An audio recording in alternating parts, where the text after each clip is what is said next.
ओम शांति। भगवत गीता श्लोक क्लास में आज 8 प्रश्नों के उत्तर का टॉपिक है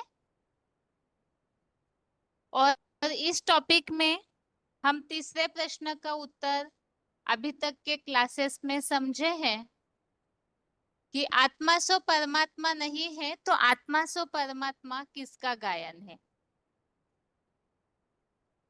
सबसे शुरू में ही हमने इस बात को समझा था कि इस मान्यता को समझना क्यों जरूरी है। आत्मा सो परमात्मा, इस तरह की मान्यता भक्ति मार्ग में बताई जाती है कि सभी आत्माएं परमात्मा का स्वरूप है। लेकिन वास्तव में जिस तरह से भगवान सर्वव्यापी नहीं है बल्कि एक व्यापी है, एक शंकर महादेव के द्वारा ही प्रत्यक्ष होते हैं, ठीक इसी तरह से सर्वव्यापी से मिलती जुलती ये मान्यता सभी आत्माएं सो परमात्मा का स्वरूप है, ये वास्तव में गलत है। और आत्मा सो परमात्मा नहीं है वो किस तरह से, इस बात को भी हमने समझा है क्योंकि शंकराचार्य जी के द्वारा इस बात को फैलाया गया कि एको ब्रह्म द्वितीयो नास्ते। भक्ति मार्ग में इसी तरह से माना जाता है कि आत्माएं सभी जाकर के भगवान में लीन हो जाती है, जिसे ब्रह्मलीन कहते हैं, पार निर्वाण गया ऐसे भी कहते हैं।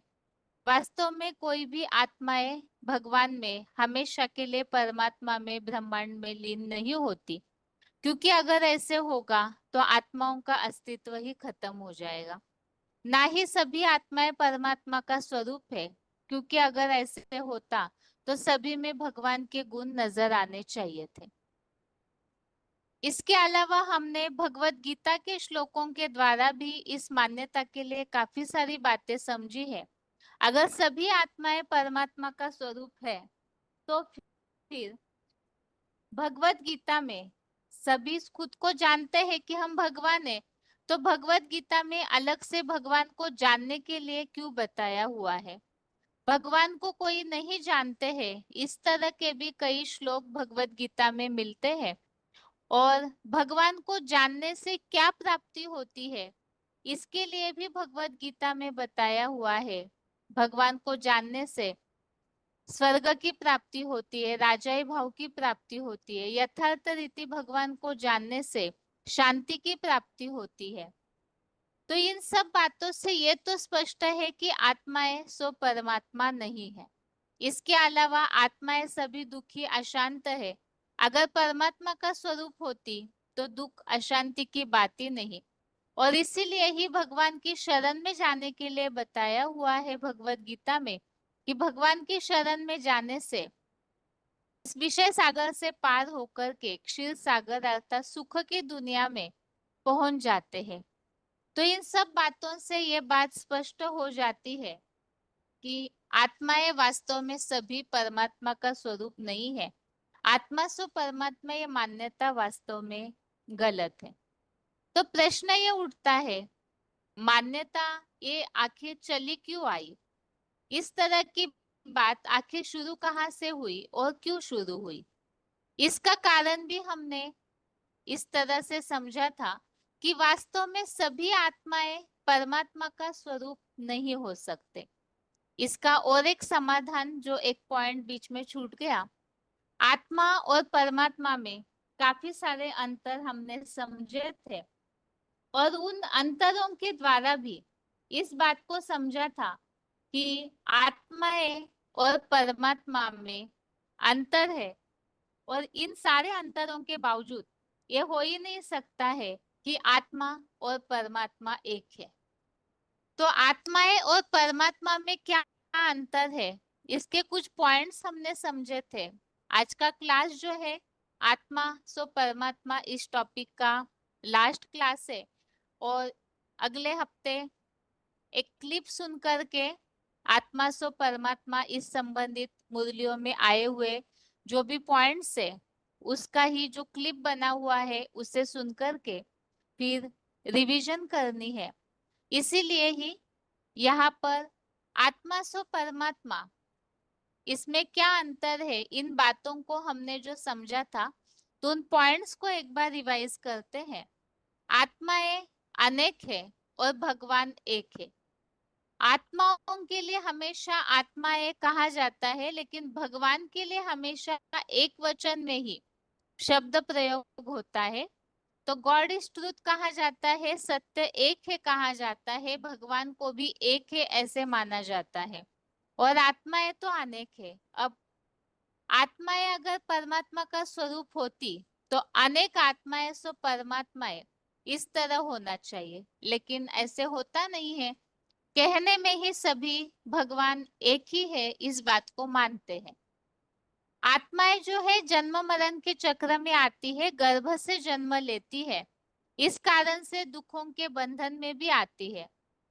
वास्तव में आत्माएं करता है, देहधारी है, और प्रकृति के जो 3 गुण है उनको भोगने के कारण आत्माएं कर्म बंधन में भी आती है।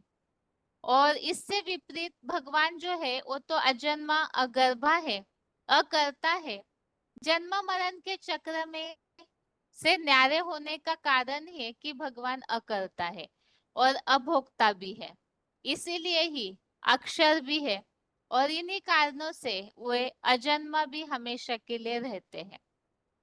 तो आत्माओं के लिए जैसे हमने समझा, आत्माएं देह को धारण करती है, भगवान विदेही है।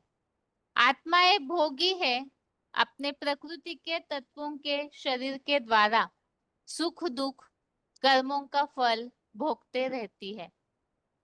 और भगवान जो है वो हमेशा के लिए अभोक्ता है।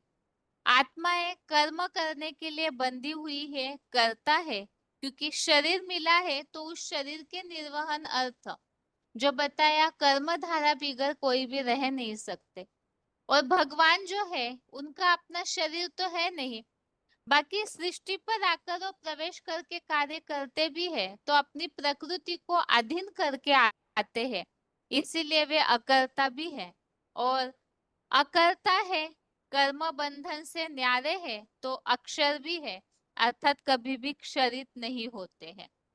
और मनुष्य आत्माएं जो है वो क्षरित होती है। इसके अलावा हमने समझा था आत्माएं त्रिगुणमयी है, प्रकृति के 3 गुणों को भोगती है, सतरजतम इन तीनों गुणों को। और भगवान जो है वो सदैव गुणातीत है, निर्गुण है। यहाँ वास्तव में भगवान गुणों के भंडार है, शक्तियों के भंडार है। और आत्माएं जो है उनमें तो सीमित शक्ति सीमित गुण होते हैं।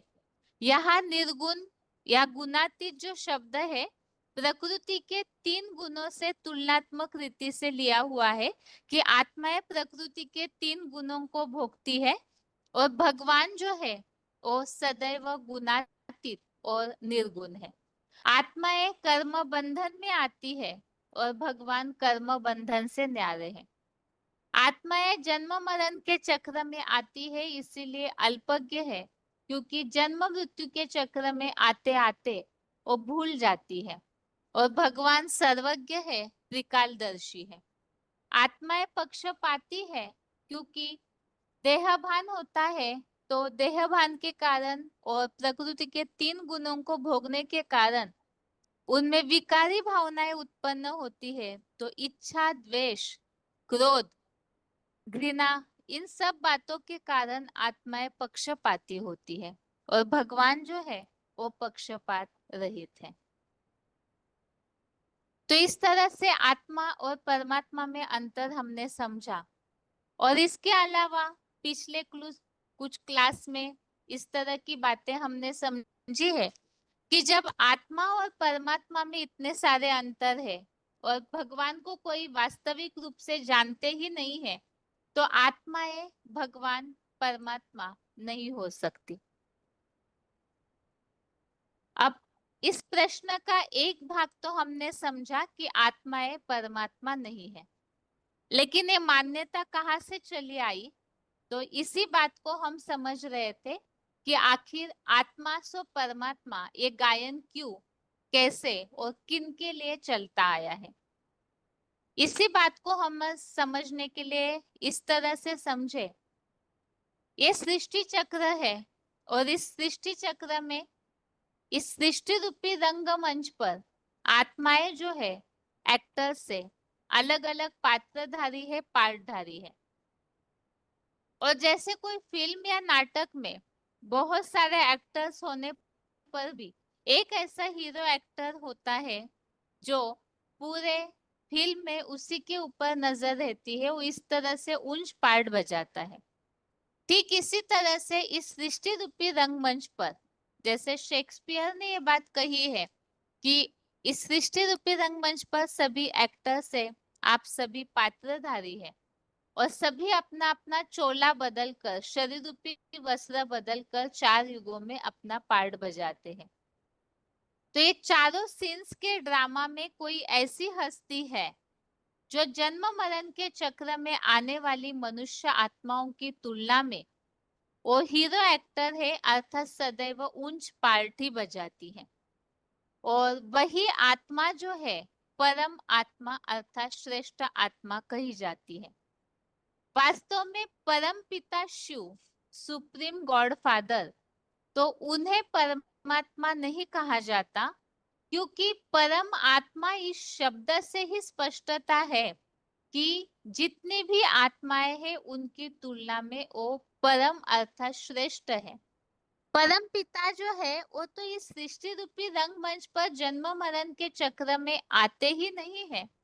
जब आते नहीं है तो तुलना की बात ही नहीं, क्योंकि तुलना, कंपैरिजन जो है वो समान में किया जाता है, अर्थात जो जन्म मरण के चक्र में आने वाली आत्माएं हैं उनके बीच में यदि तुलनात्मक रीति से देखा जाए तो कोई ऐसा हीरो पार्टधारी है, हीरो एक्टर है। अब वो हीरो एक्टर कौन है, ये तो जान लिया कि परमात्मा अर्थात ही श्रेष्ठ आत्मा, जैसे गुड, बेटर, बेस्ट कहा जाता है, इसी तरह से बेस्ट अर्थात ही परमात्मा हीरो पार्टधारी। लेकिन इस ड्रामा में या इस रंगमंच पर वो हीरो पार्टधारी कौन है? सतयुग त्रेता युग से लेकर के कलयुग अंत तक, जैसे कि हमने सृष्टि चक्र में इस बात को समझा है, देवताएं भी इसी रंगमंच पर होते हैं, स्वर्ग भी यहाँ ही है। दो भूत सर्गो लोके अस्मिन दैव असुर एव च। और जो देवताएं हैं वो अपने ऊंचे पुरुषार्थ से देवताएं बनते हैं सतयुग त्रेता युग में, और फिर जन्म मरण के चक्र में आते आते सतयुग त्रेता युग की तुलना में कुछ न कुछ सुख भोगने के कारण नीचे उतरते हैं, और वही देवात्माएं फिर द्वापर कलयुग में मनुष्य बन जाती है।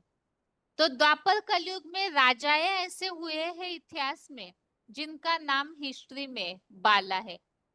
तो ये जो हीरो पार्टधारी है सतयुग से लेकर के कलयुग अंत तक, उनका हर जन्म में, हर युग में ऊंचा पार्टी होना चाहिए। तो वो हीरो पार्टधारी कौन है, उन्हें जानने के लिए ही भगवत गीता में उनकी क्या पहचान दी हुई है, इसके लिए हमने 15वें अध्याय का, अध्याय 15 का श्लोक नंबर 16 समझा था। श्लोक नंबर 17 में इस बात का उल्लेख आया है, उत्तमः पुरुषस्त्वन्य परमात्मा इति उदाहरित। इस श्लोक में इस बात को हमने समझा, उत्तम पुरुष और सर्वोत्तम आत्मा कही जाती है, परमात्मा ऐसे कहा जाता है। और यो लोकत्रयमा विश्व विभर्त्य अव्यय ईश्वर। इसके पहला जो श्लोक है उसमें ये बात बताई है, इस सृष्टि में दो आत्माएं हैं, एक तो क्षर और एक है अक्षर। क्षर वो आत्माएं हैं जो जन्म मरण के चक्र में आने वाली है, और अक्षर वो आत्मा है अर्थात परम पिता जो कभी भी क्षरित होते नहीं। ये तो हमने अंतर में भी समझा है। लेकिन एक आत्मा ऐसी है जो इन दोनों से भी निराली है, जो क्षर होते हुए भी क्षरित होने वाली, जन्म मरण के चक्र में आने वाली आत्माओं के बीच में वह आत्मा अपने पुरुषार्थ से इस तरह से पुरुषार्थ करती है कि वो अक्षर बनती है, और जो अक्षर बन जाती है परम पिता शिव की याद से, तो उन्हें ही भगवत गीता में परमात्मा इति उदाहरित ऐसे कहा गया है। और वो परमात्मा जो है वो इस तीनों लोकों का शासक बनता है, अर्थात तीनों लोकों को अपने योग बल के द्वारा इस तरह से घेर करके रहता है। इसके अलावा हमने समझा वो तीनों लोकों का शासक अर्थात जैसे परमपिता शिव जो है वो सभी धर्मों में उनका वो ज्योति स्वरूप मान्य है। इसी तरह से जो परमात्मा कही जाने वाली हस्ती है वो भी हर धर्म में मान्यता प्राप्त होनी चाहिए, क्योंकि परमात्मा कौन है ये हमें समझना है। तो यहाँ जैसे 17वें श्लोक में श्लोक नंबर 17 में बताया है, यो लोकत्रयमा विश्व विभर्त्य अव्यय ईश्वर। वो जो ईश्वर है तीनों लोकों का शासक, वो पूरे सृष्टि को ही अपने कंट्रोल में कर लेते हैं। जैसे परमपिता शिव सबके पिता है, वैसे ही इस सृष्टि रूपी रंगमंच में वो सबको अपने घेरे में घेर लेते हैं योग ऊर्जा के द्वारा। तो वो कौन है जिन्हें तीनों लोकों का शासक कहा जाए और उन्हें ही परमात्मा इति उदाहरित कहा गया है। तो इसी के लिए हमने इस बात को समझा था, जैसे परमपिता शिव जो है उनके निराकार स्वरूप की मान्यता हर धर्म में है। जैसे हिंदुओं में परमपिता शिव का रूप शिव ज्योतिर्लिंग के रूप में माना जाता है, पूजा जाता है। तो वो जो निराकार बिंदु का बड़ा आकार ज्योति स्वरूप ज्योतिर्लिंग माना जाता है, तो इसी ज्योति स्वरूप की यादगार हर धर्म में पाई जाती है। जैसे सिखों में भी एक ओमकार निराकार कहा जाता है, मुस्लिम भी उसे नूर या रोशनी के रूप में जानते हैं, क्रिश्चियंस लोग उन्हें गॉड इज लाइट के रूप में जानते हैं, बौद्धि लोग भी बिंदु का ही जो बड़ा आकार है गोल बटिया में एकाग्रता करते हैं। तो हर धर्म वाले निराकार परमपिता की मान्यता देते हैं। इसी तरह से वो सुप्रीम गॉड फादर है तो उन्हें सब मानते हैं। ऐसे ही सृष्टि रूपी रंगमंच पर जो ईश्वर है, तो उन्हें भी श्रेष्ठ शासन करता, शासन तो इस सृष्टि पे किया जाता है, तो श्रेष्ठ शासनकर्ता जो है वो जरूर हर धर्म में मान्यता प्राप्त होना चाहिए। और इसी के लिए हमने समझा वो परमात्मा अर्थात इस सृष्टि की सबसे पहली आत्मा होगी जो परम पिता के समान गुणों को धारण करती है। तो उन्हें ही हर धर्म में आदम, जैसे मुसलमानों में आदम, क्रिश्चियंस में एडम, जैनियों में आदिनाथ, हिंदुओं में आदिदेव के रूप में माना जाता है। तो हर धर्म वाले उस आदि पिता को मानते हैं और वही हीरो पार्टधारी जो फिल्म से आदि से लेकर के अंत तक रहते हैं। और वो कौन है, यहाँ श्लोक में तो बताया ईश्वर है, ऐसे ही उन्हें महान ईश्वर महेश्वर भी कहा जाता है। और इसी के लिए हमने और एक श्लोक समझा था कि वो हीरो पार्टधारी या वो परमात्मा बनने वाली हस्ती कौन है। उनकी पहचान गीता के द्वारा इस तरह से मिलती है कि जिस तन का परमपिता शिव इस सृष्टि पर आने के बाद आधार लेते हैं, वो महादेव शंकर अर्थात भगवत गीता के अनुसार अर्जुन, जिसके सारथी स्वयं भगवान बने। वास्तव में कठोपनिषद के अनुसार कोई लकड़ी के रथ लेने की बात नहीं है, बल्कि भगवान ने जो अर्जुन के रथ के सारथी बने, तो उसका अर्थ कठोपनिषद में आए हुए उल्लेख के द्वारा ये समझ में आता है कि शरीर रूपी रथ है और उस रथ में जैसे आत्मा सभी के शरीर को चलाती है, इसी तरह से अर्जुन के रथ में उस शरीर को चलाने वाले परम पिता, इस बात का स्पष्ट उल्लेख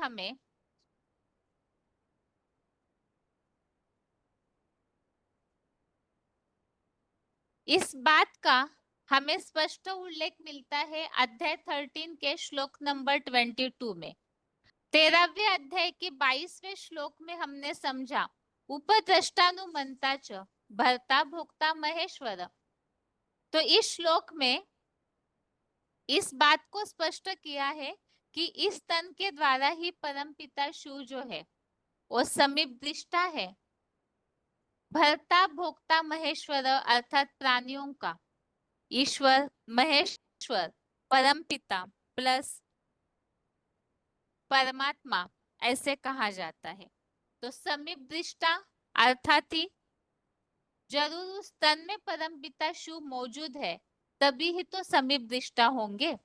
तो परमपिता प्लस परमात्मा जिन्हें ही महान ईश्वर प्लस परमात्मा ऐसे कहा जाता है, जो कहा है परमात्मा इति चाप्युक्त देहेस्मिन् पुरुषः पर। तो इस श्लोक से ये बात स्पष्ट है कि परमात्मा वो हस्ती है जिस तन में स्वयं परमपिता शिव मौजूद है। परमपिता का अपना रथ तो होता नहीं है, तो जिस तन में प्रवेश करते हैं उसी के द्वारा वो प्रत्यक्ष होते हैं। तो परमपिता प्लस परमात्मा ऐसे कहे जाते हैं।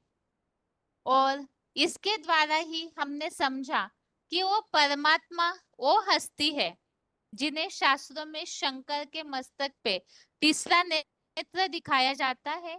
और गीता के अनुसार अर्जुन सबसे पहले ज्ञान का अर्जन करने वाली हस्ती ऐसे कहा जाता है।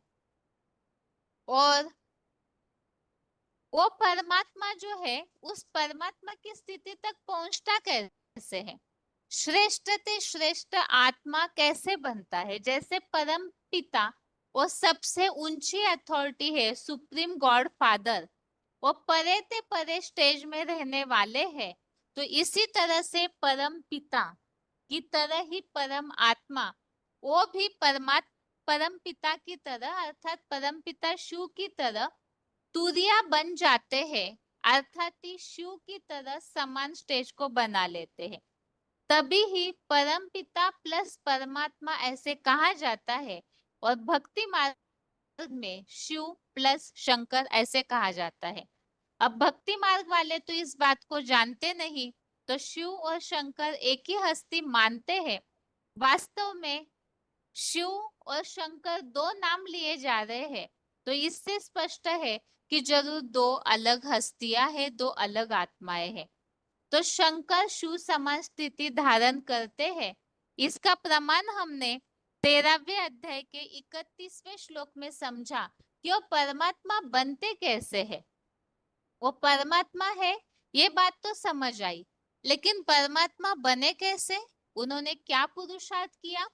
तो वो पुरुषार्थ यहाँ 13वें अध्याय के 31 श्लोक नंबर 31 में बताया हुआ है। अनादित्वात् निर्गुणत्वात् परमात्मा अयम अव्ययः शरीरस्थोपि कौन्तेय न करोति न लिप्यते। तो यहाँ स्पष्ट किया हुआ है कि वो आत्मा जो है इस तरह से कर्मों में लिप्त नहीं होती है, न कर्म करती है न कर्मों में लिप्त होती है। तो परम पिता की तरह वो सारे गुणों को धारण करती है। इस बात को हमने स्पष्ट रीति से शिव शंकर अलग अलग है तो एक कैसे हुए इस टॉपिक में समझा था कि परम पिता शिव जैसे अजन्मा अभोक्ता अकर्ता है, इसी तरह से महादेव शंकर भी उन सारे गुणों को धारण करते हैं, अजन्मा अभोक्ता और अकर्ता, तो समान बन जाते हैं। इसी का प्रमाण परमात्मा अयम अव्ययः अर्थात तो न कर्म में लिप्त होते हैं, न करोति न लिप्यति, ऐसे स्थिति को धारण करते हैं तो वही परमात्मा बन जाते हैं। अभी आज की क्लास में हम आगे की बातों को समझते हैं।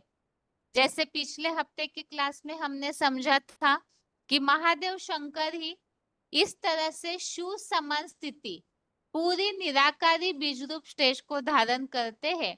तो समान बनना अर्थात जैसे शिव सदैव के लिए निराकार सदा शिव है, स्वस्थिति में रहते हैं, ऐसे महादेव शंकर भी शिव समान निराकार बनते हैं। निराकारी बनना अर्थात निसंकल्पी स्टेज, और उसकी यादगार या पहचान जो भक्ति मार्ग में मिलती है, सगुन ही अगुन ही नहीं कछु भेदा उभय हरे भव संभव खेदा। और उस निराकारी स्टेज के लिए ही हमने और एक बात समझी थी, बिनु पग चले सुने बिनु काना, कर बिनु कर्म करे विधि नाना। अर्थात सब कुछ इंद्रिया होते हुए भी, जैसे इंद्रिया इंद्रियों का सुख वो आत्मा भोगती नहीं है, तो भक्ति मार्ग में इस तरह से कह दिया कि उन्हें हाथ नहीं है तो भी वो करता है, मुख नहीं है तो भी बड़ा वक्तावर है। तो ये तो संभव नहीं है कि बिना मुख के कोई भाषण दे, बिना हाथ पांव के कोई कार्य करे। लेकिन इंद्रिया होते हुए भी साकार शरीर की इंद्रियों का मन बुद्धि से उन्हें भान नहीं रहता है। तो इसीलिए बताया, शरीर जैसे कि ना के बराबर, वो मन बुद्धि उसमें लिप्त नहीं रहती है। इसी के लिए 5वें अध्याय का 8वां श्लोक भी हमने समझा था, नैव किंचित करोमीति युक्तो मन्ये तत्वविद पश्यन् शृण्वन् स्पृशन् जिघ्नन् अश्नन् गच्छन् स्वपन् श्वसन् प्रलपन् विसृजन् गृहन् उन्मिषन् निमिषन्नपि इंद्रियाणि इंद्रियार्थेषु वर्तन्त इति धारयन्।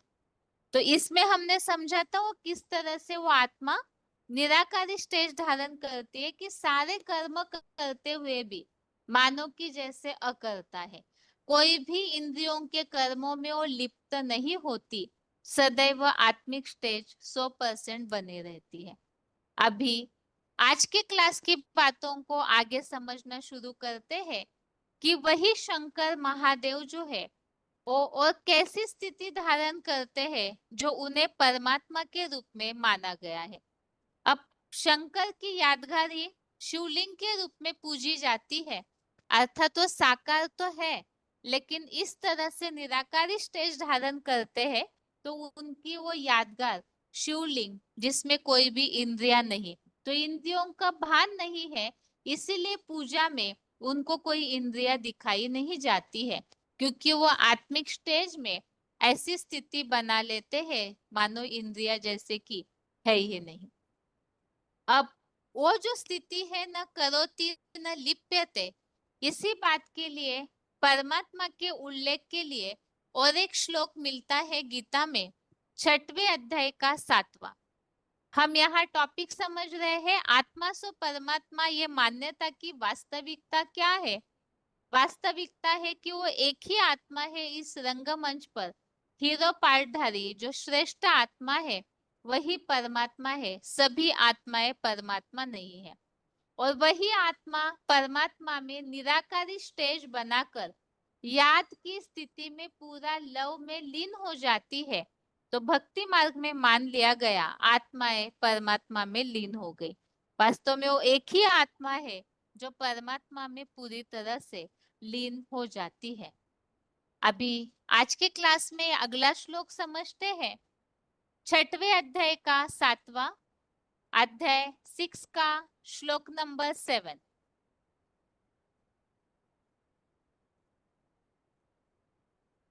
जितात्मनः प्रशान्तस्य परमात्मा समाहितः शीतोष्ण सुख दुखेषु तथा मानापमानयो। अर्थात आत्मजयी परम शांत बिंदु बने पुरुष की परम पाठधारी हीरो आत्मा सर्दी गर्मी दुख सुख दुख में तथा मान अपमान में संतुष्ट रहती है। तो इसमें इस बात का उल्लेख मिलता है कि वो आत्मा जब कर्म में लिप्त ही नहीं होती, तो चाहे कैसे भी स्थिति परिस्थितियां हो, वो आत्मा सदैव ही एक रस या एक समान स्थिति में ही रहती है।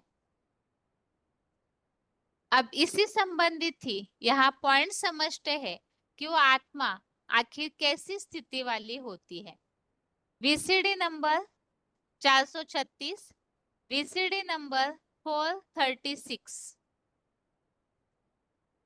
रुद्रमाला के बच्चे बनते हैं, उनका मुखिया है शंकर, खुद भी शांति धाम में रहता है। भले सारी दुनिया में विनाश होता रहे, सारी दुनिया में क्या होगा आगे चलकर, हाहाकार विनाश, लेकिन वो शांत में रहेगा, उसकी शांति भंग होने वाली नहीं है। वो तो कैलाशवासी है, सुख भी नहीं भोगता, दुख भी नहीं भोगता। सुख में उछल उछल के चलने वाला नहीं और दुख में आंसू बहाने वाला नहीं, एक रस रहता है। तो सुख दुख मान अपमान सब में वो आत्मा संतुष्ट रहती है, अर्थात ही सदैव एक रस रहती है। अगला पॉइंट, वीसीडी नंबर 3297 3297। कोई ऊंच से ऊंच आत्मा त्यागी होगी कि मान मर्तबा लेने वाली होगी? वो मान मर्तबा नहीं लेती है, विश्वनाथ बनती है, विश्व पिता बनती है, जगन्नाथ जगत का पिता बनती है, कुछ नहीं। वो तो कोई मान मर्तबा लेती ही नहीं है। तो शंकर महादेव का ही गायन है, जगतम पितरम वंदे पार्वती परमेश्वरम। लेकिन वही एक हस्ती है जो कोई भी प्रकार का मर्तबा नहीं लेती। इसलिए उदाहरण हमने पहले भी समझा है कि वो इस तरह से अभोक्ता है कि सारे देवताओं को स्वर्ग के सुख भोगते हुए दिखाया है, लेकिन एक शंकर महादेव है, उन्हें ना कोई ताज दिखाते हैं, ना कोई प्रकार के महलों का सुख लेते हुए दिखाते हैं, ना कोई ऐसे वस्त्र या आभूषण धारण किए हुए दिखाया जाता है। तो वो कोई भी प्रकार का मान मर्तबा नहीं लेते हैं। अगला पॉइंट है वार्तालाप नंबर 169, डिस्कशन नंबर 169। निराकारी, निर्विकारी, निरहंकारी जितना बीजरूप स्टेज में होगा, बीजरूप स्टेज माना बिंदु, बिंदु रूप में होगा, बीजरूप स्टेज में होगा, उतना निरअहंकारी होगा, अहंकार रहित होगा।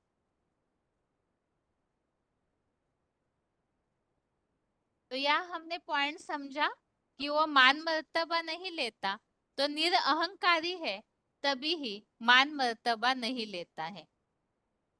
तो इस तरह से इस श्लोक के द्वारा हमने समझा कि वो निरहंकारी है और परमात्मा जो है परम पिता की तरह सदैव ही एक रस रहने वाले हैं।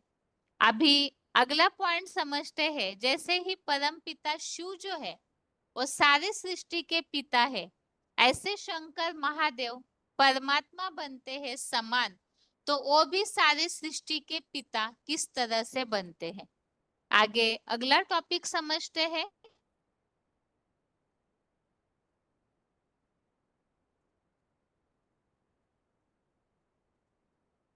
अव्यक्त मूर्ति अर्थात जगत पिता शंकर महादेव जो है वो ऐसी निराकारी स्टेज धारण करते हैं जिसके लिए हमने समझा कि उनकी यादगार शिवलिंग के रूप में, जिसको हाथ पांव नाक आंख आदि इंद्रियां दिखाई नहीं जाती है, तो ऐसी निराकारी बीज रूप स्टेज धारण करते हैं अपने शरीर रहते हुए भी, जिसकी यादगार ही शिवलिंग भक्ति मार्ग में मान्यता वाला है।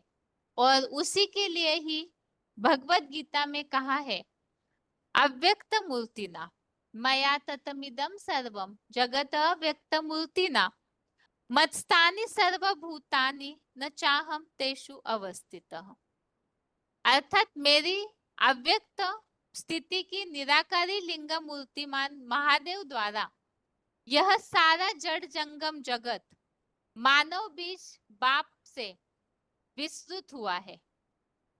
तो जैसे कि पिता सबसे पहले होते हैं परिवार में, हीरो पार्टधारी और रंगमंच पर आदि से अंत तक मौजूद होता है, इसी तरह से ये अव्यक्त मूर्ति बनकर के सारे सृष्टि की शुरुआत भी करते हैं और अंत में सारी सृष्टि उन्हीं में ही समा जाती है। कल्पक्षय पुनस्तानी कल्पादो भी सृजा में हम, अध्याय 9 का श्लोक नंबर 7 में इस तरह का उल्लेख मिलता है, जिससे ये बात स्पष्ट है कि वो परमात्मा पार्टधारी हीरो एक्टर इस सृष्टि रूपी रंगमंच पर सदैव ही मौजूद होते हैं, इसीलिए भी उन्हें परमात्मा कहा है। सारे सृष्टि की शुरुआत करने के वो निमित्त है, पिता बनते हैं साकार में सभी के, इसीलिए भी वो जगत पिता अव्यक्त मूर्ति ना है। इसी के लिए ही पॉइंट समझते हैं। VCD number 2375, VCD number 2375। निराकार अव्यक्त मूर्ति का वर्णन गीता में भी आया हुआ है। अव्यक्त मूर्ति ना अर्थात उस अव्यक्त मूर्त शिवलिंग के द्वारा सारा संसार, चाहे जड़ हो चाहे जंगम हो, दोनों ही प्रकार का संसार उस अव्यक्त मूर्ति ज्योतिर्लिंगम के द्वारा उत्पन्न होता है।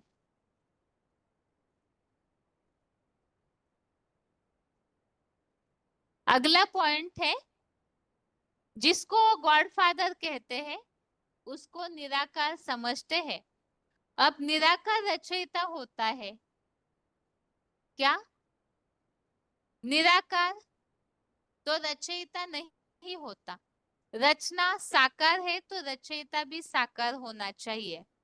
तो निराकार शिव ज्योति बिंदु जब इस सृष्टि पर आकर साकार में पार्ट बजाता है तो रचयिता कहा जाता है। अर्थात निराकार परमपिता शिव वो इस साकार सृष्टि के रचयिता कैसे होंगे?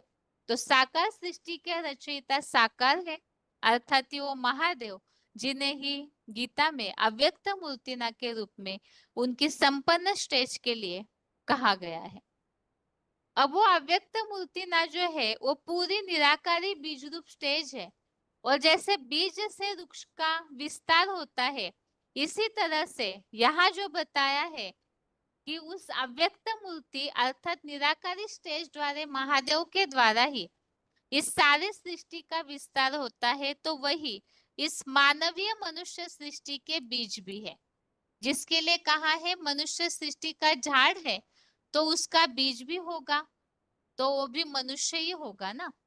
तो साकार सृष्टि के पिता जो है वो साकारी है, अर्थात महादेव ही अपने निराकारी स्टेज के द्वारा साकार होते हुए भी नई सृष्टि के सृजन का निमित्त बनते हैं।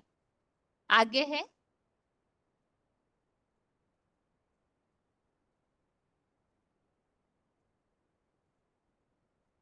ये सारे पॉइंट हम इसीलिए समझ रहे हैं कि आखिर महादेव परमात्मा क्यों कहे जाते हैं। तो एक तो वो परम पिता समान निराकारी बनते हैं, इसीलिए महादेव परमात्मा है। उन्हीं के तन में परम पिता मौजूद होके कार्य करते हैं, तो नजदीक से है, इसीलिए परम पिता परमात्मा ऐसे कहा जाता है। इसी तरह से परम पिता शिव पिता है, तो वो महादेव अर्जुन भी अपने संपन्न स्टेज में सारी सृष्टि के पिता बनते हैं।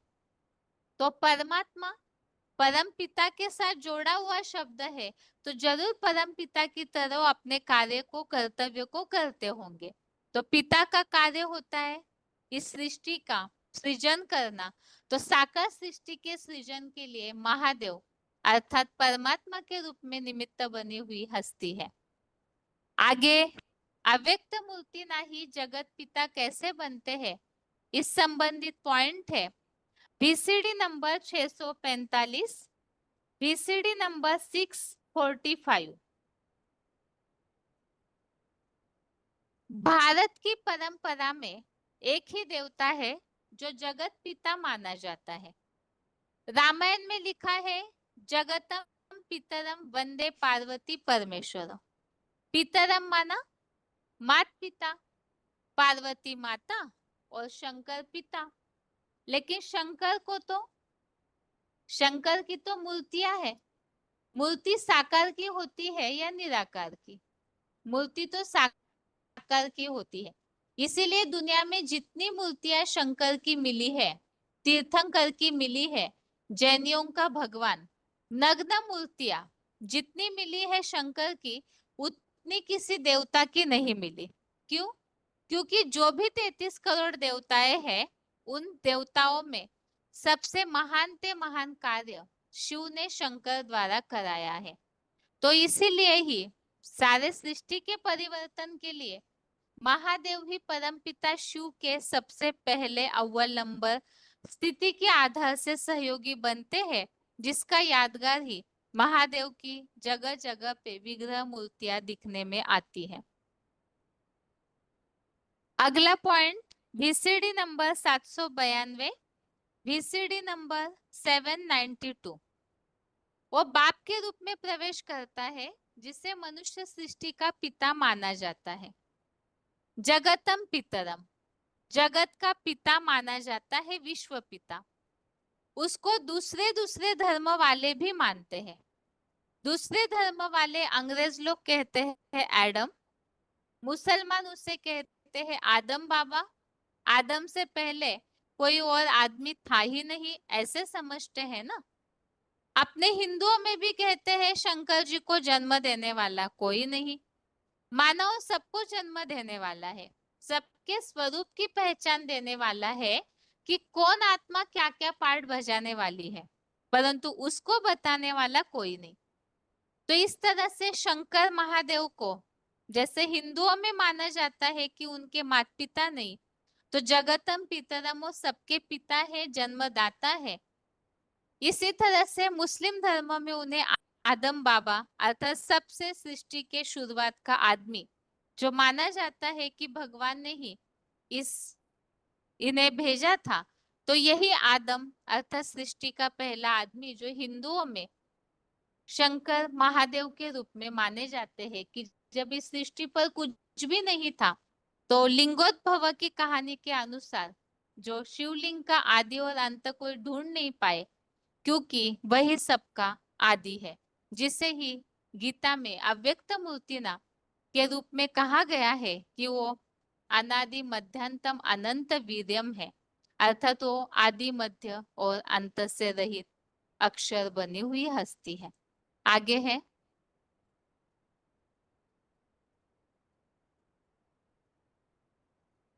अव्यक्त मूर्ति द्वारा यह सारा जगत मानव बीज बाप से विस्तृत हुआ है। तो शंकर महादेव किस तरह पिता है, उस संबंधित पॉइंट समझते हैं। VCD नंबर 2309 2309, 2 घंटा 24 मिनट के बाद से लिया हुआ पॉइंट।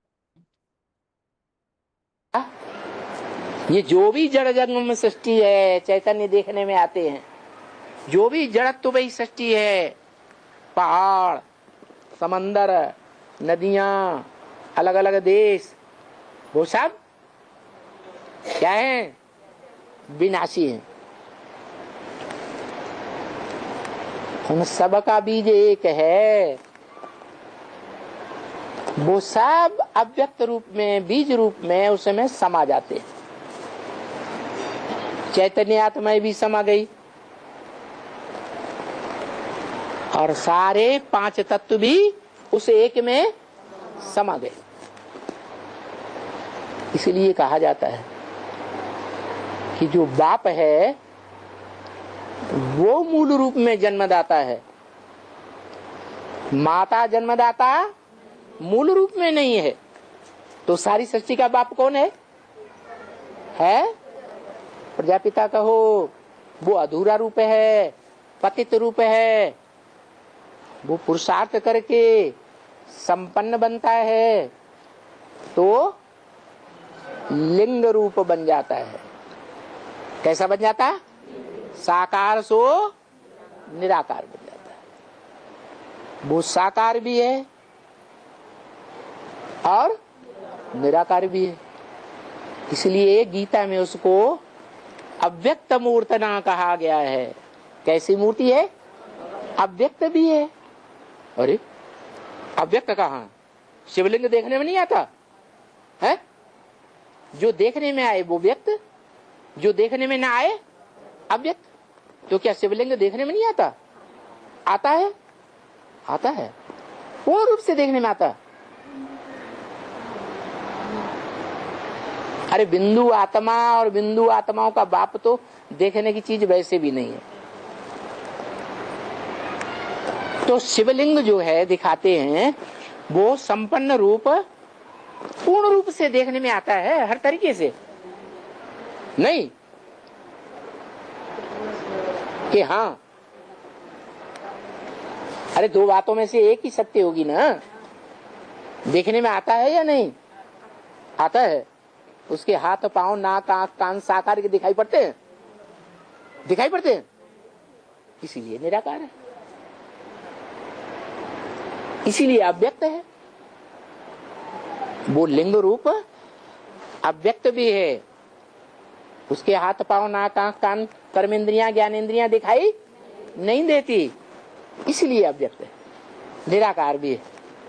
निराकारी स्टेज है, माने उसको शरीर है कि नहीं? लिंग रूप को शरीर है या नहीं? लिंग रूप जिसकी पूजा होती है मंदिरों में, वो पूजा शरीरधारियों की होती है या निराकार ज्योतिबिंदु की पूजा होती है? बाबा कहते, शिव बाबा कहते, मेरी पूजा नहीं होती है, आपे ही पूज्य आपे ही पुजारी। तो कौन पूज्य बनता है? तुम बच्चे ही पूज्य बनते हो। चलो शालिग्राम के रूप में पूज्य बनते हो, रुद्रमाला के मणके, तो शालिग्राम के रूप में तुम्हारी पूजा होती है। तुम बच्चे ही लिंग रूप में, कोई न कोई बच्चा है जो लिंग रूप में बड़ा लिंग बनता है। बड़ा बड़ा लिंग बनाते हैं ना, इस बात की याद। पांडवों के बड़े बड़े लंबे चौड़े चित्र बनाते हैं, महात्मा बुद्ध का बड़ा लंबा चौड़ा चित्र बनाते हैं। क्यों है? बड़ा काम किया तो बड़ा चित्र बनाया। तो लिंग बहुत बड़ा बनाते हैं रुद्र यज्ञ में। और शालिग्राम वो किसकी यादगार? शालिग्राम किसकी यादगार? आत्माओं की यादगार। और लिंग है कौन से बाप की? बेहद के बाप दो हैं, मनुष्य सृष्टि के बाप की यादगार है।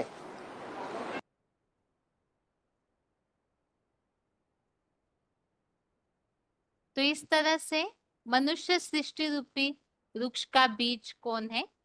जिस अव्यक्त मूर्ति के द्वारा यह वृक्ष सृष्टि रूपी वृक्ष जो है विस्तार को पाता है, तो उस वृक्ष का बीज जो है वही महादेव है, जिसके लिए ही यहाँ 15वें अध्याय के पहले श्लोक में मनुष्य सृष्टि रूपी वृक्ष का उल्लेख आया है। अध्याय 15 का श्लोक नंबर 1 में ऊर्ध्वमूलम अधः शाकम अश्वत्थम प्राहुर अव्ययम छंदासी यस्य पर्णानि यह तम वेद स वेदविद। तो इसमें बताया है कि ऊपर जड़ों वाले, अधोमुखी शाखाओं वाले, छंदो रूपी जिसके पत्ते हैं, तो ऐसे अश्वत्थ को अविनाशी कहा है। उसको जो उसको जानता है वह वेदों का ज्ञाता है। तो ये मनुष्य सृष्टि साकार है, तो इसका बीज अर्थात पिता भी साकार है। और जो उसे जानता है, जो यहाँ बताया कि उस अश्वत्थ को जो जानता है, अर्थात इस मनुष्य सृष्टि वृक्ष का जो बीज है, यहाँ बताया हुआ है सच्ची गीता ज्ञान योग से स्थिर बने अश्वत्थ वट वृक्ष बनियन ट्री को अविनाशी कहा है। और जो उसको भली भांति गहराई से जानता है वह वेदों का ज्ञाता कहा जाता है। तो यहाँ पर उस मनुष्य सृष्टि रूपी वृक्ष जो चैतन्य है, तो उसका जो बीज है वो भी चैतन्य है, तो उन्हें जानना है, जिसके लिए बताया है इस सृष्टि रूपी वृक्ष जिसका गीता में भी वर्णन है, ऊर्ध्व मूलम अधः शाकम, इसकी जड़ें ऊपर की ओर है, जड़ों से पहले बीज, बीज को बाप कहा जाता है, जड़ें आधार है। तो मनुष्य सृष्टि का जो मूल बीज है वो एक ही है, जिसकी मान्यता सभी धर्मों में है। VCD number 2203, VCD number 2203। तो यहाँ बताया वो एक ही बीज है जिसकी मान्यता हर धर्म में है। VCD number 2382 2382। ये अविनाशी वृक्ष है, मनुष्य सृष्टि का वृक्ष, जिसका अहम बीज प्रदः पिता ऐसे कहा जाता है। अर्थात मनुष्य सृष्टि का जो बीज है वो बीज बोने वाला पिता, अहम बीज प्रदः पिता कहा जाता है। इस मनुष्य सृष्टि में कोई ऐसी आत्मा है मनुष्य सृष्टि का बीज रूप बाप, जिस बीज का इस मनुष्य सृष्टि में कभी नाश ही नहीं होता। जैसे वृक्ष है तो ये भी मनुष्य सृष्टि रूपी वृक्ष है। तो जैसे बीज अविनाशी है, तो यहाँ पर सृष्टि रूपी रंगमंच पर भी जो मनुष्य सृष्टि के पिता है वो भी अविनाशी है, और शंकर महादेवी है जिन्हें शास्त्रों में अविनाशी के रूप में माना जाता है कि सबका विनाश करने पर भी वो अमर है। आगे है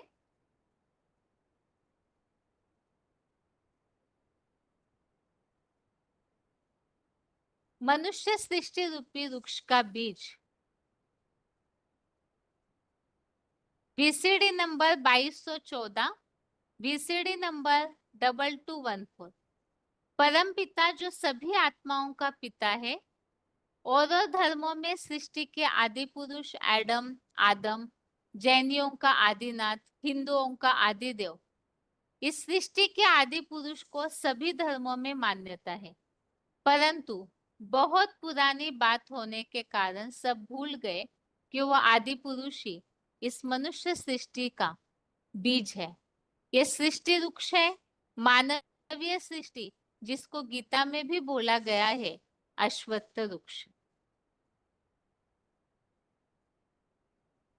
अगला पॉइंट है वीसीडी नंबर 2375, वीसीडी नंबर 2375। इस मनुष्य सृष्टि रूपी रंगमंच पर सदाकाल ऑलराउंड पार्टधारी कोई मनुष्य आत्मा नहीं है सिवाय एक शिवलिंग स्वरूप के, जिसे अव्यक्त मूर्ति गीता में कहा है, जिससे सारा जड़ जंगम संसार में जिसमें सारा जड़ जंगम संसार में समा जाता है प्रलय काल में। प्र का मतलब प्रकष्ट रूपेण, लय माना लीन हो जाए, उसको कहते हैं प्रलय। कुछ भी न रहे, एक ही रहता है इस सृष्टि रूपी रंगमंच पर मनुष्य सृष्टि का बीज, जिसे कहा जाता है, जिस वृक्ष को अश्वत्थ वृक्ष नाम दिया गया है। तो इस तरह से हम यहाँ समझ रहे हैं कि परमात्मा के रूप में जिस महादेव का गायन है, तो परमात्मा कैसे बने? शिव समान स्थिति धारण करके। जैसे शिव पिता सृष्टि में आत्माओं के पिता है, ऐसे ही महादेव भी परम पिता के साथ नाम जोड़ा है, तो वो भी इस सृष्टि के पिता है।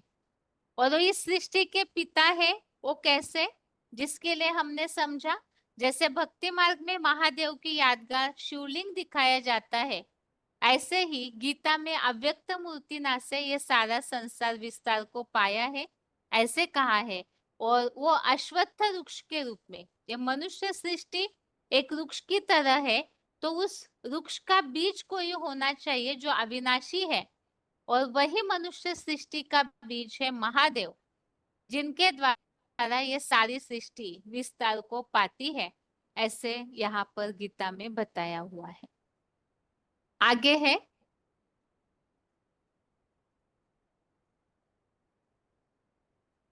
वीसीडी नंबर 155, वीसीडी नंबर 155, मनुष्य सृष्टि रूपी वृक्ष का बीज।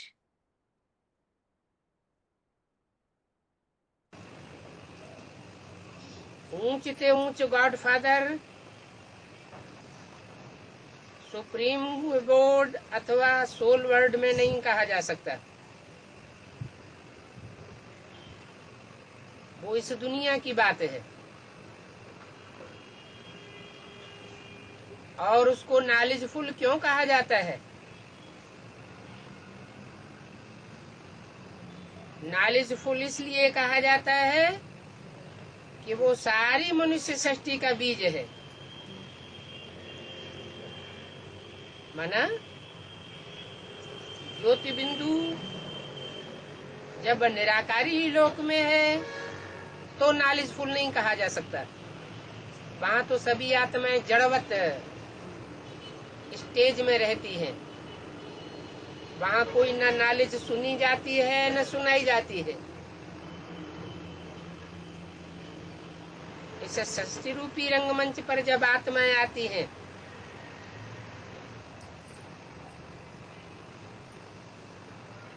तो नॉलेज सुनती भी है और सुनाती भी है। सुप्रीम सोल भी इस सृष्टि पर जब आता है तो चैतन्य बनता है।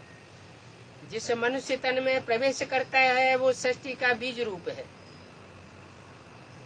जिसे दूसरे धर्मों में एडम, आदम, आदिदेव, आदिनाथ कहा जाता है। सृष्टि का पहला पुरुष माना जाता है। वो सृष्टि का बीज है। जैसे कोई झाड़ होता है, उसका जो बीज होता है उस बीज में सारा झाड़ समाया हुआ रहता है। तो कहेंगे कि बीज में से ही सारा विस्तार झाड़ का निकलता है। तो नॉलेजफुल गॉड फादर कहा जाता है क्योंकि मनुष्य सृष्टि का बीज है। बीज को जरूर नॉलेज होगा क्योंकि वो कोई जड़ बीज नहीं है। जो जड़ झाड़ होते हैं उनका बीज भी जड़ होता है, और ये मनुष्य सृष्टि रूपी जो झाड़ है ये चैतन्य झाड़ है। इसका बीज भी चैतन्य है। चैतन्य बोलता चालता को कहा जाता है।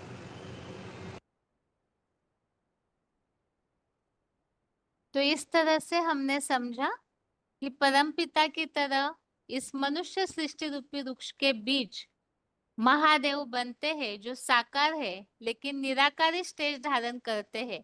जैसे बीज सूक्ष्म होता है वैसे साकार होते हुए भी वो ऐसी स्थिति धारण करते हैं जिस द्वारा इस सृष्टि के विस्तार के निमित्त बनते हैं।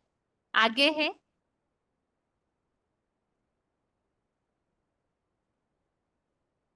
मनुष्य सृष्टि का बीज आदिदेव है।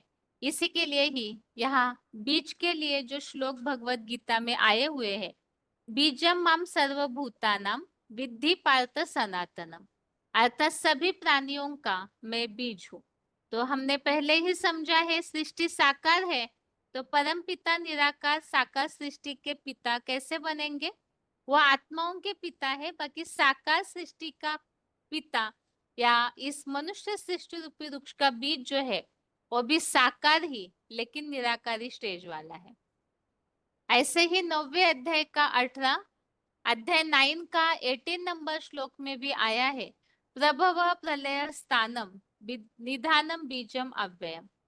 और 10वें अध्याय का 39 अध्याय 10 का श्लोक नंबर 39 में उल्लेख है, यच्चापि सर्वभूतानाम बीजम तदहम अर्जुन। तो इसमें भी बताया है सब प्राणियों का बीज हूं। इसी संबंधित पॉइंट है वीसीडी नंबर 952, वीसीडी नंबर 952। अब तुम बच्चों को ये बातें शिव बाबा ही पढ़ाते हैं। वो है ज्ञान का सागर, सारी मनुष्य सृष्टि का बीज रूप बनकर आता है, क्योंकि मनुष्य सृष्टि के पिता में ही प्रवेश करता है। उस मनुष्य सृष्टि के बीज को, आदि पिता को सभी धर्म के लोग मानते हैं। क्रिश्चियंस लोग उसे एडम कहते हैं, मुसलमान लोग उसे आदम कहते हैं, जैनी लोग उसे आदिनाथ कहते हैं, हिंदुओं में वो आदिदेव के नाम से प्रसिद्ध है। त्वमादिदेव पुरुष पुराण, तो आदिदेव के रूप में माने जाते हैं। बीज जैसे सारी सृष्टि में शुरुआत होती है, पेड़ की शुरुआत, वृक्ष की शुरुआत बीज है, ऐसे ही जो आदि देव है, आदि पिता है, वो मनुष्य सृष्टि के पिता है। तो हमने अभी अभी कुछ पॉइंट समझे भी थे, जो इस पॉइंट में भी यही उल्लेख है कि जिन्हें एडम, आदम, आदिदेव, आदिनाथ के रूप में माना है, तो नामों में ही, शुरुआत के अक्षर में ही साम्यता है। तो ये साम्यता ही स्पष्ट करती है कि सारे धर्मों के बीज रूप पिता एक ही है। शंकर मनुष्य सृष्टि का बीज रूप है, जिसका कोई बाप नहीं, वो सारी मनुष्य सृष्टि का बाप है। उससे यह मनुष्य सृष्टि रूपी उल्टा झाड़ पैदा होता है। इस झाड़ में पहले पहले बीज है बाप, जिसके लिए गीता में कहा गया है, अहम बीज प्रदप पिता, मैं मनुष्य सृष्टि का बीज डालने वाला पिता हूँ। बीज सदैव ऊपर में होता है, झाड़ नीचे होता है, और सारी मनुष्य सृष्टि का बीज भी एक ही है। तो वही परमात्मा है जो सारे मनुष्य सृष्टि के पिता बनते हैं साकार में। तो साकार सृष्टि है तो साकार पिता है, लेकिन स्थिति उनकी अव्यक्त मूर्ति ना की निराकारी स्टेज है, तो उस बीज रूप स्टेज के द्वारा वो संसार के विस्तार के निमित्त बनते हैं। आगे है, मनुष्य सृष्टि का जो बीज है वही आदि देव है। इसी के लिए ही गीता में उल्लेख मिलता है। शंकर महादेव ही परमात्मा है, अर्थात हीरो पार्टधारी, जो आदि से अंत तक सृष्टि में रहते हैं। तो सृष्टि वृक्ष की शुरुआत वही करते हैं, और इसी तरह से वो सभी के पिता है। तो सृष्टि में आदि देव भी वही है। हर धर्म में पहला आदमी के रूप में जिन्हें माना है, एडम, आदम, आदिदेव, आदिनाथ के रूप में, तो गीता में भी उन आदिदेव की बात के लिए उल्लेख मिलता है। 11वें अध्याय का 38वां 38 नंबर श्लोक, त्वमादिदेव पुरुष पुराण, त्वमस्य विश्वस्य परम निधानम, वेत्तासि वेद्यम च परम च धाम, त्वया ततमिदं विश्वम अनंत रूपम। और इसी तरह से और एक मिलता जुलता श्लोक 18वां श्लोक, श्लोक नंबर 18 भी है, त्वमक्षरम परमम वेदितव्यम, त्वमस्य विश्वस्य परम निधानम, त्वम अव्ययः शाश्वत धर्म गोप्ता, सनातनः त्वम पुरुषो मतो में। इन दोनों श्लोकों में भी वो सारे विश्व का आधार है, वही इस सात्वर सनातन धर्म के रक्षक बनते हैं, वही आदिदेव है, पुराण पुरुष है, पुरातन पुरुष है। इस तरह से उल्लेख मिलता है। तो सबसे पुराना ते पुराना वही परम आत्मा है, जो सृष्टि की आदि करने के निमित्त बनते हैं। इसी के लिए ही और एक point, VCD number 2146, VCD number 2146, सभी धर्म तामसी बन जाते हैं। तब कलयुग के अंत में वो भगवान जो निराकार भगवान निराकार, जो आत्माओं का निराकार का बाप है, वो मनुष्य सृष्टि के बाप में आता है। यह मनुष्य सृष्टि तो जब से आरंभ हुई है सतयुग के आदि से, तो उसका कोई पहला मनुष्य तो होगा ना। गाया भी जाता है आदिदेव, त्वमादिदेव पुरुष पुराण, शंकर के लिए गाया हुआ है। मुसलमान लोग उसे आदम कहते हैं, क्रिश्चियंस एडम कहते हैं, जैनी लोग आदिनाथ कहते हैं। नामों के आधार पर काम होते हैं, चाहे कोई भी धर्म के हो, शास्त्र हो, नाम के आधार पर उनका काम भी नूंदा हुआ है, काम के आधार पर नाम होता है, ऐसे भी कह सकते हैं। तो ये जो सभी नामों में साम्यता है आदि पुरुष के लिए, वो सारी मनुष्य सृष्टि का आदि होने का कारण ही है। उस आदि पुरुष में, आदि मनुष्य में वो निराकार शिव प्रवेश करते हैं और आप समान बनाते हैं। तो इस तरह से शंकर महादेव के लिए ही भक्ति मार्ग में माना जाता है। स्तुति में, महिमाओं में भी इस बात को मान्यता दी जाती है, और गीता में तो स्पष्ट उल्लेख है, त्वमादिदेव पुरुष पुराण। जगतम पितरम कहा है, तो पिता सबका आदि होते हैं। इसी हिसाब से आदि पुरुष के रूप में हर धर्म वालों ने जिन्हें माना है, तो सारी सृष्टि का पिता एक है और वो महादेव है। इसी का प्रमाण हर जगह पे खुदाइयों में जो निराकारी स्टेज वाली लिंग मूर्तियां है वो मिलती है। तो यादगार आखिर कैसे बना, तो महादेव ने ही इस सृष्टि की शुरुआत की है, तो इसीलिए ही वो पिता के रूप में ही है, और इसका उल्लेख या प्रमाण भक्ति मार्ग में भी मिलता है। आगे है,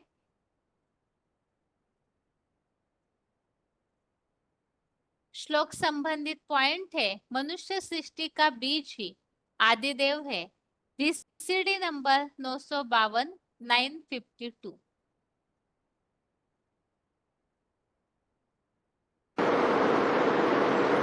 अब तुम बच्चों को ये बातें शिव बाबा ही पढ़ाते हैं। वो है ज्ञान का सागर। सारी मनुष्य सृष्टि का बीज रूप बनकर आता है, क्योंकि मनुष्य सृष्टि के बीज में ही प्रवेश करता है।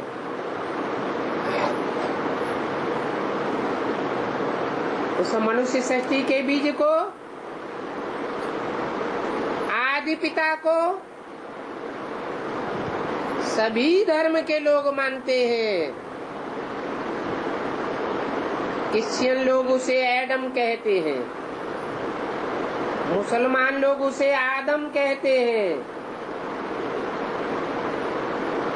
जैनी लोग उसे आदिनाथ कहते हैं, और हिंदुओं में वो आदिदेव के नाम से प्रसिद्ध है। तम आदिदेव है, पुरुष है, पुराण।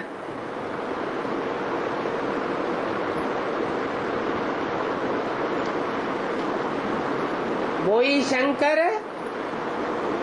मनुष्य सृष्टि का बीज रूप है, जिसका कोई बाप नहीं। वो सारी मनुष्य सृष्टि का बाप है।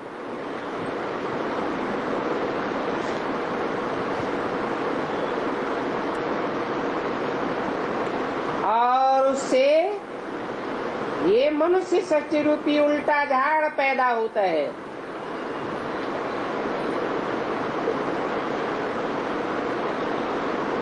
इस झाड़ में पहले पहले बीज है बाप, जिसके लिए गीता में कहा गया है, हम बीज प्रदप पिता। मैं मनुष्य सृष्टि का बीज डालने वाला पिता हूँ।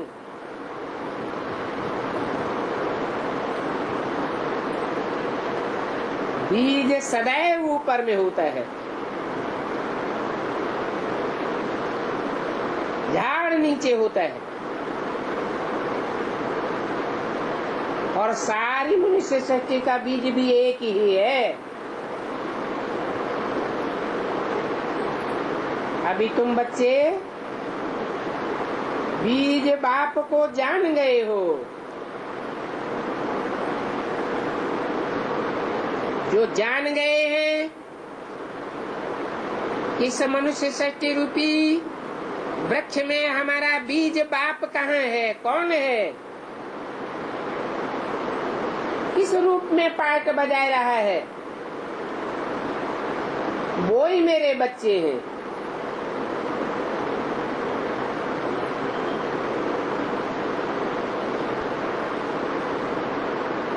बाप ने आकर के आदि सनातन देवी देवता धर्म की स्थापना की। जो धर्म आज प्रायः लोप हो गया है,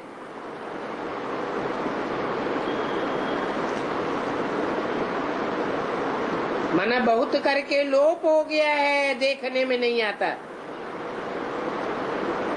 परंतु फिर भी कहीं न कहीं निशानियां बची हुई है।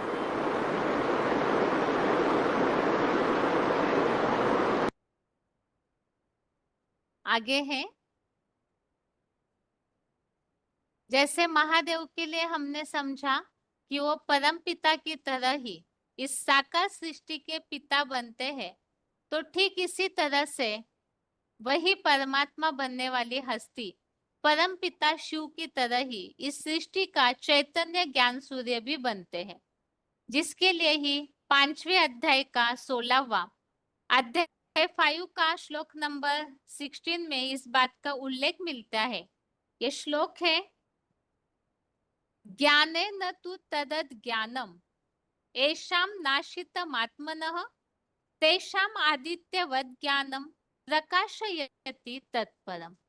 अर्थात ज्ञान द्वारा जिनका आत्मा से परमात्मा का वो अज्ञान नष्ट हो गया, उनका वह अव्यभिचारी गीता ज्ञान परम पिता सदाशिव ज्योति को अखुट ज्ञान प्रकाश के भंडारी चेतन सूर्य जैसा दिखाता है।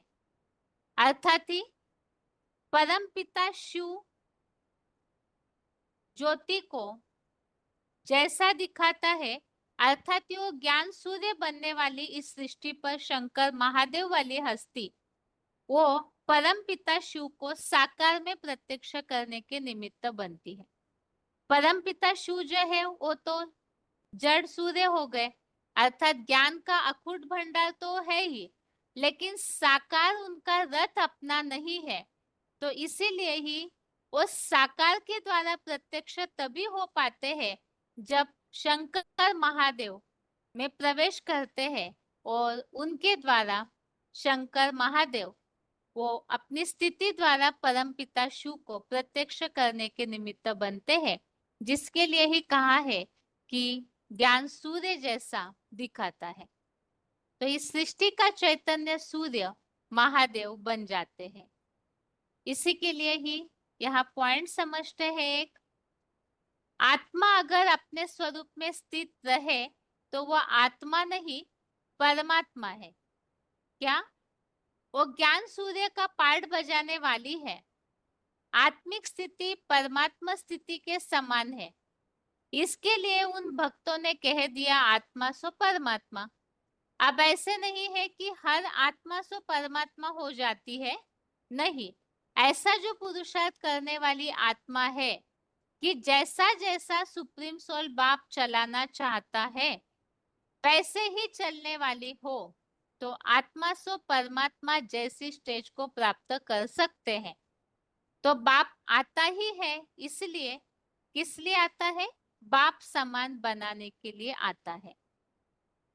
तो ज्ञान सूर्य परम पिता शिव जब सृष्टि पर आते हैं वो तो इस सृष्टि रूपी रंगमंच पर रहते नहीं है, इसीलिए ही वो शंकर महादेव को वो वर्षा देते हैं। वो वर्षा तभी देते हैं जब महादेव उनकी तरह बन जाते हैं। तो इसीलिए बताया कि वो बाप समान बनते हैं तो ज्ञान सूर्य को सूर्य जैसा दिखाता है। इस तरह से उनके प्रकाश को प्रत्यक्ष करने के समान स्थिति के द्वारा वो निमित्त बनते हैं। इसी के लिए बताया शंकर जो तीसरे नेत्र के रूप में संसार में प्रत्यक्ष होता है वही ज्ञान का सूर्य है। तो ज्ञान की निशानी तीसरा नेत्र, तीसरा नेत्र अर्थात तो बुद्धि रूपी तीसरा नेत्र जिसे शिव नेत्र कहा जाता है, तो एक महादेव को ही दिखाया जाता है। तो इसीलिए क्योंकि परम पिता शिव उनमें प्रवेश करते हैं तो इस तरह से परम पिता को प्रत्यक्ष करने के निमित्त बनते हैं। तो इसीलिए ही शिव और शंकर को मिला करके एक किया है, परम पिता प्लस परमात्मा कहा जाता है। तो महादेवी है जो परम पिता शिव की तरह बनते हैं। तो आत्मा सो परमात्मा उन्हीं का ही गायन है, जिसके लिए ही मुसलमानों ने ये बात कही है, आदम को खुदा मत कहो। आदम खुदा नहीं, लेकिन खुदा के नूर से आदम जुदा नहीं। जो आदम है सृष्टि की पहली हस्ती अर्थात मनुष्य सृष्टि का बीज, वो वास्तव में खुदा नहीं है। परम पिता तो तूरिया है, लेकिन खुदा के नूर अर्थात रोशनी अर्थात शक्ति से वो जुदा भी नहीं है, क्योंकि सदैव परम पिता की याद में वो तल्लीन रहते हैं। इसीलिए शंकर महादेवी है जिनका आत्मा सो परमात्मा के रूप में गायन है। आत्मा परमात्मा में लीन होना अर्थात उनकी याद में लवलीन स्थिति, जो महादेव के चित्र हमेशा ध्यानमग्न दिखाए जाते हैं, वही जगत के पिता है, सृष्टि के आदि है। तो इसीलिए परम पिता शिव की तरह वो सारे कर्तव्यों को करते हैं, तो आत्मा सो परमात्मा कहे जाते हैं। अभी वो ज्ञान सूर्य कैसे है, इसके लिए ही आगे 2 पॉइंट सुनते हैं।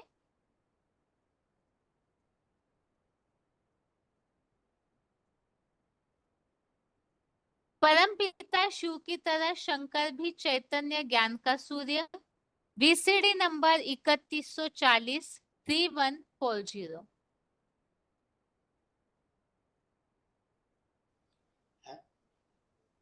और शंकर के लिए भी कह देते हैं क्या?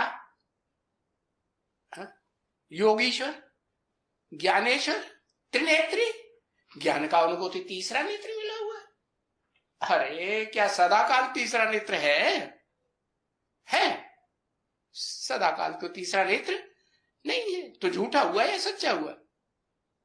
क्या कहेंगे?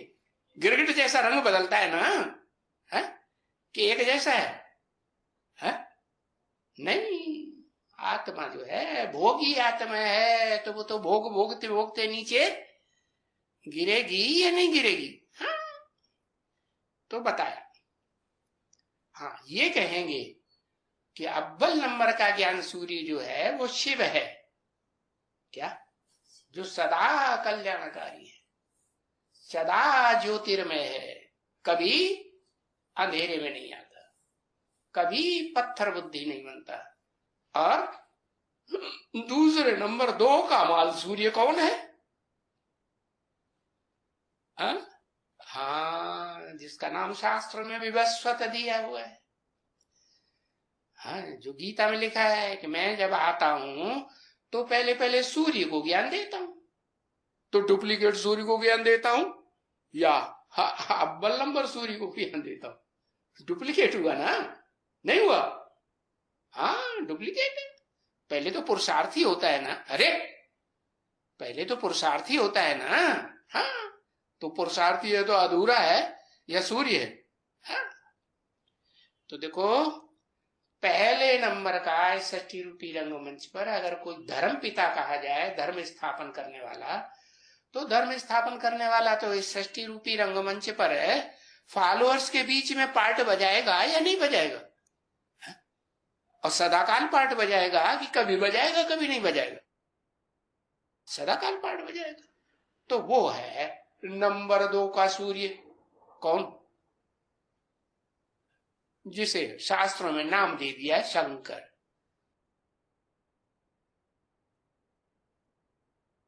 आगे है अगला पॉइंट, खुदा के नूर से आदम जुदा नहीं। वार्तालाप नंबर 520 520 23 मिनट के बाद से लिया हुआ पॉइंट है कि शंकर महादेव किस तरह से शिव की याद में लवलीन होने के कारण मुसलमान धर्मों में भी इस बात की मान्यता दी हुई है।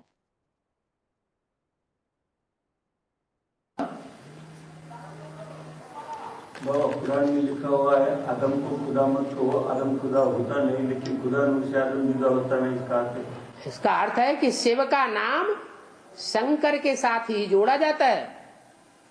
शंकर ही आदम है।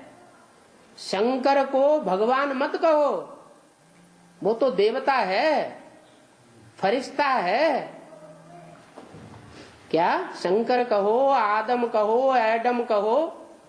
हिंदुओं में शंकर नाम दे दिया आदिदेव, मुसलमानों में आदम, क्रिश्चियंस में एडम और जैनियों में आदिनाथ। वो नाम के सामने से ही पता लग जाता है कि जो आदम है वो सब धर्मों में एक ही है, सृष्टि का पहला मनुष्य। वो खुदा नहीं है। क्या? खुदा माने? खुदा माने जो खुद ही सब कुछ कर ले। क्या? सारी दुनिया धोखा दे दे, सारी दुनिया एक तरफ हो जाए और वो एक तरफ हो जाए, तो भी वो अपना काम करके छोड़ेगा? सारी दुनिया की उसको फिर भी परवाह नहीं। वो खुद ही आता है, किसी के बुलाने से आता भी नहीं, खुद ही आकर के अपना परिचय देता है। कोई उसका परिचय दे ही नहीं सकता। ऐसा कोई हिरस नहीं। उसको कहते हैं खुदा। इसलिए वो कहावत बनाई हुई है, आदम को खुदा मत कहो। माने शंकर कोई खुदा नहीं है। तो बेसिक नॉलेज में भी समझाते चले आए कि शिव शंकर एक नहीं है, शिव शंकर अलग अलग है। शिव भगवान है और शंकर देवता है। तो आदम को खुदा मत कहो। आदम खुदा है ही नहीं, भगवान है ही नहीं, गॉड फादर है ही नहीं। लेकिन जो नूर है, जो रोशनी है, जो चमक है, अविनाशी चमक, उस चमक से वो आदम अलग नहीं है। और आत्माएं सब अलग हो जाती हैं, संगम युग में। क्या निश्चय अनिश्चय के चक्र में आती हैं कि नहीं? और आत्माएं सब निश्चय अनिश्चय के चक्र में आती हैं, उस नूर से अलग हो जाती हैं।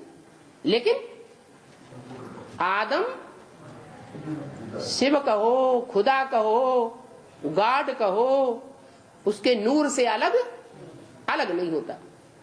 इसलिए 33 करोड़ देवताओं में से सिर्फ एक ही है जिसका नाम शिव के साथ जोड़ा जाता है।